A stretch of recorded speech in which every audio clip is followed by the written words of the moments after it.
Twitter users have called for Will Ospreay to be imprisoned after off-script footage goes viral. New matches have been confirmed for AEW Full Gear 2024, and new WWE ID signings are to be announced this week. It's time for the news. So this is a daft one to kick things off. In a tweet viewed over 30 million times since posting, the Fight Factory Twitter or X account posted a video with the caption, "Wrestler goes off script and shows brutality."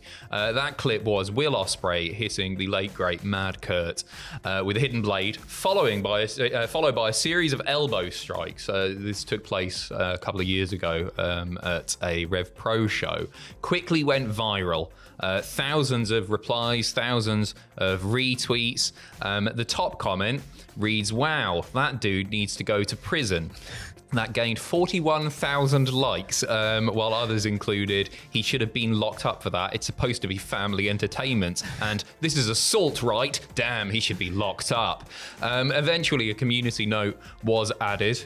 Good. That stated, "Will Ospreay, the wrestler in this clip, did not go off script. The first strike is Ospreay's hidden blade, a move that he's used many, many times. The forearm strikes were part of his heel antagonist moveset and were used in many matches." Lots of people, lots of outrage, and I absolutely love this story. I'm very proud to be leading with this morning. Okay. Because people have been worked. People who don't watch wrestling have believed that something that wasn't real was real. They do look brutal. Absolutely. If anything, it's a lesson in how to throw elbow strikes. Yeah. Right. Oh, man. But the thing is as well, when you slow the footage down, you can see that the hidden blade, clearly it's not the elbow or anything that connects with Mad Kurt's head. Mm-hmm. It's as safe as houses. The elbows look incredible. They do look incredible. It's one of them things that it feels like, on Facebook where maybe parents or older generations pick something up and then run with it as being real, like an AI picture of something. This is exactly what this feels like, and maybe I'm giving Twitter too much credit because it's become a bit of a cesspool these days, but I thought people on Twitter were a bit more savvy to stuff like this. But I guess if wrestling's not in sort of the general circle of somebody and they see something like that, and it's as good as what it is with what Ospreay has done, then obviously I guess people are gonna want him to go to prison. That's it. It's a testament to the professionalism displayed by Will Ospreay. He truly protected Mad Kurt with those elbow strikes. You see the weight coming down on the upper shoulder. It looks like he's just elbowing him in the head. But the fact that people have been worked in 2024, it doesn't really happen much, especially with an in-ring thing like this, where he's just being a heel. I love the outrage. I think it's brilliant because you really don't see this too often anymore. You don't. And I'm just chuffed about it. Kyle Fletcher weighing in with a quote retweet, the caption reading, "What a terrible human being. I think he should be put behind bars personally." Just absolutely fantastic stuff. More of this, please. Props to Ospreay for doing it. Absolutely. And the sell by Kurt as well. I was going to say the sell by Kurt, fantastic too. It really was. Speaking of Will Ospreay, his AEW Full Gear match has been confirmed. His opponent being confirmed on last night's episode of Dynamite. Yes, Ospreay called out Kyle Fletcher, and then following a verbal exchange, Fletcher challenged Ospreay to a match at Full Gear, which of course Ospreay accepted. Then when Fletcher brought out the Don Callis family, Lance Archer and Brian Cage, in an attempt to outnumber Ospreay, Ospreay was like, "I've done this, I've been around the block before, I've been part of this family." He revealed his backup, who was Mark Davies and Powerhouse Hobbs, and then that led to a big old 3-on-3 brawl, which then bled into the the Falls Count Anywhere match as well, with Lance Archer and Roderick Strong. Absolutely. I think it's one that we expected to happen. It's not a surprise at all. It's interesting that everybody's getting involved. Do you think that goes ahead as a singles match, or do you think that becomes a 3-on-3 perhaps? I think maybe depending with the other matches that may have been announced, I imagine we might get the 6-man next week, and then we obviously the singles match. The 6-man next week, and then Full Gear, the singles match. Yeah, we'll talk a bit more about the Full Gear matches in a moment, but at present there are 9 matches announced, including one on the pre-show. Boom. I forgot about that. Everything except the tag match is just right now a straight up singles match. There's no stips, there's no gimmicks. It's nothing. It's all singles matches, which is unusual for any pay-per-view, let alone an AEW one. That's a good shout, actually. I mean, obviously there's time for steps to be added, but yeah, you're right. Like, we usually get quite a diverse selection of match types, don't we, AEW pay-per-view? Sticking with Full Gear, Roderick Strong versus MJF is now confirmed for the pay-per-view. Adam Cole failing to qualify in his match. Obviously, the deal was get to 3. Yep. You get the match. Is it going to be triple threat, or is it going to be one-on-one, or is MJF going to have the night off if they both fail? One man did manage to do it. Strong defeating Lance Archer in that Falls Count Anywhere match last night. He went 3-0. Meanwhile, Adam Cole losing it to Konosuke Takeshita thanks to the use of NJF's Dynamite diamond ring, and then so he went 2-1, so he doesn't qualify for it. So that's your match. A little bit of a surprise, I think, for some people, because they were expecting Adam Cole to be in that one. But actually, I quite like it for a couple of reasons. I don't like the idea of Takeshita losing twice on the trot, because he's seemingly, it's not been confirmed yet, but he's got the match against old Ricochet for the belt. And also, if you want to do long-term storytelling, World's End for MJF versus Cole makes sense to me because of the history surrounding that pay-per-view and those two. I completely agree. I quite like it as well because obviously Cole's not long come back from injury too. I know like the ending of Konosuke Takeshita and Adam Cole didn't play into like his injury that he's recently had or come back from, but I think it just like it's nice that it throws a little bit of doubt in there, because I thought it was going to be the three-way and then maybe Roderick Strong like turning on Adam Cole in that match. So I'm glad we're not maybe going down necessarily a predictable route for it. So, for sure. It'd be interesting to see what, if anything, Adam Cole does at next weekend's pay-per-view.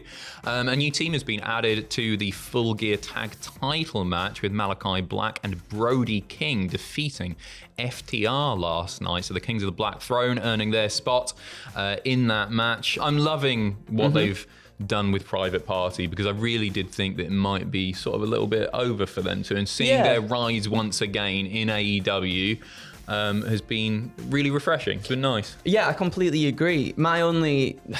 Because I was thinking about this as well beforehand, and I was like, I'm so happy that they've won those belts, but at the same time, I really want the Outrunners to win the belts as well. So I'm torn between them holding on to the belts for a little bit longer, or Outrunners doing it now and strike whilst the iron's hot at the same time. That's it. I think it's a difficult decision to make. It's quite a nice problem to have in some ways. The fact that people are into Private Party and everything that they're doing, but the Outrunners are so hot. Will tag titles elevate the Outrunners? Yeah, I think they would do. At the same time, they're so over that I think this is one of the rare exceptions to the rule where you don't necessarily need to put the belts on those two, because I don't think they're going to decline in popularity if you don't do that. I think people will just be more hungry for it, and maybe to get their opportunity down the line, maybe in just a straightforward singles 2-on-2 match. Yeah, and I feel like as well, we've seen AEW in the past do a good job of really building the teams that have been chasing those tag team titles as well, like having just all this momentum and all this groundswell for teams that are vying to get those titles. And I wonder if they do that with them. It'll be quite fun to see. You'll have to tune in next week to find out, won't you? 2 new matches announced for next week's Dynamite. It's the Go Home show. So prior to him challenging Jon Moxley for the AEW World title at Full Gear, we got Orange Cassidy taking on his former BFF, Wheeler Yuta. And on top of that, more Death Rider action as Claudio Castagnoli facing Darby Allin. He attacked him in the parking lot last night, threw him into the what's that called? The shutter. The shutter, and then pegging it to the car. I thought you just said he pegged him. No, he didn't. I was like, wait, what? What kind of matches are we watching here? Do you know what? I was thinking about this as well beforehand. I know obviously we've heard like a hard reset and whatnot for AEW. It really feels like the momentum going into the pay-per-views is as hot as ever. Like it's so nice that these things are happening and just like ramping up, and they're just carrying this momentum at the moment that I think is really working in their favor, because for a little while I felt like with the AEW pay-per-views, when we got to them, I was like, what matches have we got? What's happening? This, that, and the other. This, like, it feels like we've got some real, and I know people will be like, well, this, that, and the other, like, just watch the product and this, that, and the other, but like, this feels more sort of just, what's the word I'm looking for? Erotic? It feels more with the pegging. It feels more focused. That's the word I was looking for. I agree. It does feel like they've got direction. Yes. They're going with something like the Death Riders thing. They're really investing very heavily in. Yeah. It remains to be seen, like, how well it's going to work. It's taking me a bit of getting used to. I'm not fully on board with the Death Riders. Now, I think the promos are brilliant. Yeah. Really, really liking the promos, and I'm sure the matches won't disappoint. There's something about it at the moment, and I can't put my finger on what it is, but it's not quite clicking fully. It's like, because it is the central part of AEW now. This is like overtaking a lot of their television. I'm enjoying it. I don't know. Time will tell. In 2 weeks, we've got Jericho versus Ishii in Chicago. So it looks like Jericho is not going to be on the World's End pay-per-view, which is a bit surprising because he's Chris Jericho and they like to have him on there. Well, they'll be saving him. I assume, because obviously he's the Ring of Honor world champion at the moment. I think they'll probably want to save maybe his appearances for bigger matches at like Final Battle and stuff like that for Ring of Honor. Yeah, quite possibly. Yeah. I'm still really, really hoping that this is all leading to Samoa Joe coming back, destroying him, and I think it has to, leading Ring of Honor. Yeah, for sure. Yeah. We're going to finish off with some WWE news regarding their ID program. Some new signings are to be announced this week, and you won't have to wait very long at all. 4 shows taking place, 4 indie shows taking place, with kicking off with Firestar Pro Wrestling and Beyond Wrestling, both taking place tonight.